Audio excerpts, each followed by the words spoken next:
Umreno, pansamantala mga mega oil price hikes. Epektibo ngayong araw ang big time oil price rollback. Live mula sa Quezon City, may unang balita si James Agustin. James! Igang, good morning. Kanya-kanya ng diskarte yung mga motorista kanina habang hinihintay yung rollback sa produktong petrolyo ngayong araw. Malaking tulong na rin daw kahit papaano pero sana raw ay magtuloy-tuloy yung bawas presyo. Ipinarada muna ng TNVS driver na si Henry sa gasolinahan ng pinapasadang kotse habang hinihintay ang rollback sa produktong petrolyo ngayong araw. Sayang daw kasi ang kanyang matitipid. Nadagdag kita na rin na maiuwi sa kanyang pamilya. Malaking bagay din sa amin kasi yung pang araw-araw na namin doon lang lahat napupunta yung magkakaroon lang kinikita namin doon. May iuwi lang namin sa pamilya namin dati. Nasa lang 300 to 400 na lang Nagpakarga naman ang taxi driver na si Albert bago bumiyahe. Pero 400 pesos na halaga muna yan ng gasolina dahil hinihintay din niya ang rollback. Mamaya na lang ulit dadagdag para mas maganda-ganda. Dadagdagan ng bawas. Ganun lang din naman uli yan, itataas uli. Wala naman kabuhay-buhay yung ganyan, lokohan lang.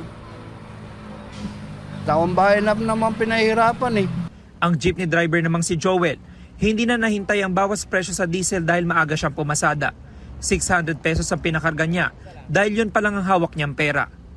Baka mamaya na lang pag ikot pa. Ano masasabi niyo sa rollback ngayong araw? Malaking tulong na rin yun. Alas 6 ng umaga nang ipinatupad ang bawas presyo. Mahigit 4 na piso ang tapya sa kada litro ng gasolina habang mahigit 20 piso sa diesel. Pinalitan na rin ang signage sa gasolinahang ito sa Commonwealth Avenue. Ang TNVS driver na si Ray hinintay raw talaga ang rollback bago magpakarga. Kadagdag din po sa kita namin agad.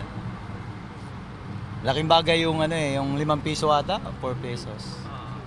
Kasi kung magbagas ka ng 20 liters, so 4 pesos sa 20 liters, malaking bagay na rin po yun. Pag-arahin na rin ang jeepney driver na si Gerald mula sa 12 oras sa pamamasada pero 300 pesos lang ang kanyang kinita.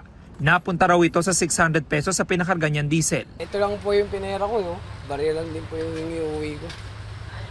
Halos sa yung presyo ng diesel, kahit na bumaba pa ng 20 yan, kulang pa rin.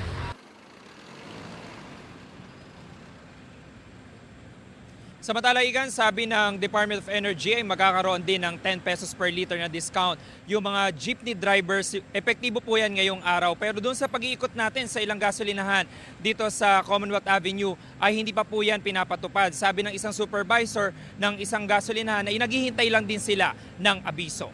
Yan ang unang balita mula po rito sa Quezon City. James Agustin, GMA News.